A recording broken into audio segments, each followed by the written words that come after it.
En rendez-vous de vente, il y a une différence entre une objection et une excuse. Et aujourd'hui, je vais clarifier une confusion qui fait perdre énormément de ventes aux commerciaux que je coach. Une objection, c'est un frein réel à la décision. Elle est logique, elle est factuelle, elle est souvent liée à ces 4 points: le budget, le timing, la compréhension de la valeur de l'offre, l'estimation du risque. Donc une objection, ça mérite qu'on s'y arrête, qu'on creuse avec des questions de fond et surtout qu'on y réponde. À l'inverse, une excuse, c'est une sortie de secours. C'est jamais le vrai sujet et c'est une manière polie de mettre fin à la conversation sans pour autant rentrer dans la confrontation avec le commercial.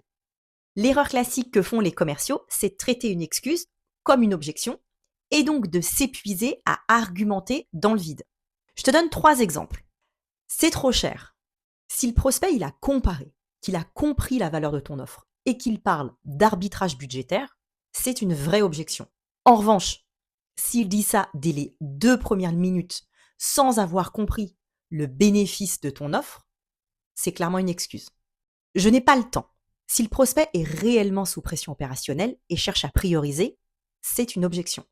S'il n'a jamais posé de questions sur le déploiement de ton offre, par exemple, c'est une excuse. Dernier exemple, je dois en parler à mon associé. Si l'associé est réellement partie prenante dans la décision et absent du rendez-vous, c'est une objection.